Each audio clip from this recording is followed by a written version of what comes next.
मुझे एक सवाल अक्सर करके पूछा जाता है कि मेरे पीरियड को मिस हुए 5 दिन हो गए हैं, तो अब मुझे अपना प्रेगनेंसी टेस्ट कब करना चाहिए। तो आज की इस वीडियो में मैं प्रीति यादव इसी के बारे में बात करूंगी और आपको बताऊंगी कि पीरियड मिस होने के कितने दिन के बाद आपको अपना प्रेगनेंसी टेस्ट करना चाहिए। इसके अलावा आपको ये भी बताऊंगी कि प्रेगनेंसी के शुरुआती लक्षण कौन कौन से होते हैं जिन्हें देखकर आप पहचान सकती हैं कि आपको प्रेगनेंसी कंसीव हो गई है, ताकि आप सिर्फ प्रेगनेंसी टेस्ट के भरोसे ना बैठे रहें, बल्कि थोड़ा सा आपको अंदाजा पहले ही लग जाए कि आपको प्रेगनेंसी हो सकती है या नहीं। तो आप हमारे इस वीडियो को एंड तक जरूर देखें। तो चलिए हम सबसे पहले बात करते हैं कि प्रेगनेंसी के शुरुआती लक्षण कौन कौन से होते हैं और प्रेगनेंसी टेस्ट किट काम कैसे करती है। तो देखिए, जैसे ही आपने प्रेगनेंसी कंसीव की, यानी कि आपने ओव्यूलेशन के दिनों में रिलेशन बनाया, अब मेल के स्पर्म की वजह से आपका अंडा फर्टाइल हो जाता है और उसके बाद फैलोपियन ट्यूब से निकलकर एंडोमेट्रियम की लाइनिंग में आकर के चिपक जाता है। और जैसे ही ये प्रोसेस कंप्लीट होती है, हम इसको प्रेगनेंसी मानना शुरू कर देते हैं। अब इसके बाद आपकी बॉडी में कुछ चेंजेस होना स्टार्ट हो जाते हैं, यानी कि आपके शरीर में प्रोजेस्टेरोन, एस्ट्रोजन और एचसीजी हार्मोन का स्तर बहुत तेजी से बढ़ता है। और एचसीजी का लेवल तो इतनी तेजी से बढ़ता है कि ये हर 48 घंटे में 2 गुना हो जाता है। और इसी से आपकी प्रेगनेंसी टेस्ट किट काम करती है।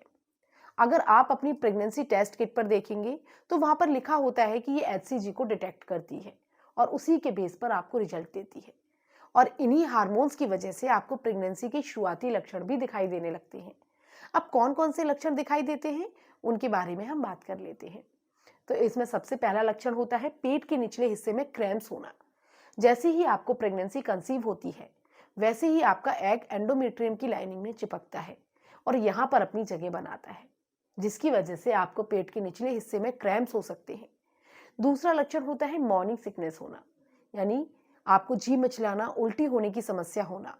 और इसके लिए जिम्मेदार होता है प्रोजेस्टेरोन हार्मोन।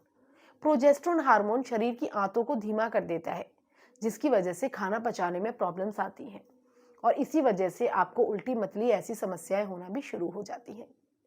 इसके अलावा आपके शरीर में बहुत ज़्यादा थकावट महसूस होने लगती है, क्योंकि अब आपके शरीर की एनर्जी का बहुत बड़ा हिस्सा बच्चे की डेवलपमेंट की तरफ चला जाता है और इसी वजह से आपके शरीर में जितनी एनर्जी की ज़रूरत होती है, उससे कम एनर्जी आपके पास रह जाती है और आपको हर वक्त थकावट फील होने लगती है।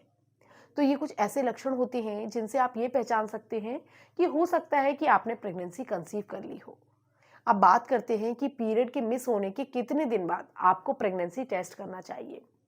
तो जैसा कि मैं अभी आपको बताया कि प्रेगनेंसी टेस्ट किट आपके शरीर में एचसीजी हार्मोन को चेक करती है और ये हार्मोन तभी बनता है जब आप प्रेगनेंसी कंसीव कर लेती हैं। यानी कि जिस दिन आपका एग फर्टाइल होने के बाद एंडोमेट्रियम की लाइनिंग पर चिपकता है, उसी दौरान से आपके शरीर में एचसीजी का लेवल बहुत तेजी से बढ़ता है और इसलिए आपको पीरियड मिस होने के कम से कम 10 दिन के बाद ही अपना प्रेगनेंसी टेस्ट करना चाहिए।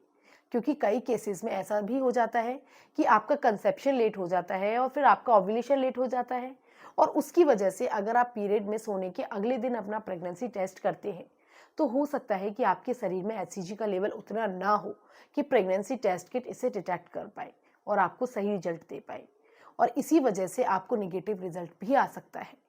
तो आपको पीरियड के मिस हो जाने के कम से कम 10 दिन के बाद आपको अपना प्रेगनेंसी टेस्ट करना चाहिए। अब बात करते हैं आज के सवाल की। तो आज के सवाल में मुझसे पूछा गया कि मैम, मेरा पीरियड 28 दिसंबर को आया था और दूसरा 26 को आया है, तो मेरा ओव्यूलेशन कब होगा और रिलेशन कब रखें ताकि प्रेगनेंसी हो सके। तो जैसा कि आपने मुझे बताया, उसके हिसाब से आपका पीरियड साइकिल लगभग 29 दिन का है और आपको 7 फरवरी से लेकर 13-14 फरवरी तक हर रोज रिलेशन बनाना चाहिए ताकि आपको प्रेगनेंसी कंसीव हो सके और आपका ओव्यूलेशन पीरियड लगभग 11 तारीख के आसपास होगा। अगर आप लोगों के पास भी कोई सवाल है तो कमेंट बॉक्स में जरूर लिखिए। मैं आपके सवालों के जवाब ऐसे ही देती रहूंगी। मैं उम्मीद करती हूँ कि आपको हमारी आज की ये वीडियो पसंद आई होगी, तो इस वीडियो को लाइक करें, अपने फ्रेंड्स के साथ ज़्यादा से ज़्यादा शेयर करें और चैनल को सब्सक्राइब करना बिल्कुल ना भूलें। अगर आपके पास कोई सवाल है तो कमेंट बॉक्स में ज़रूर लिखें, हम आपके सभी सवालों के जवाब देने की पूरी कोशिश करेंगे। चलिए, अब मैं आपसे विदा लेती हूँ। मिलूंगी अगले वीडियो में, तब तक के लिए खुश रहिए, स्वस्थ रहिए।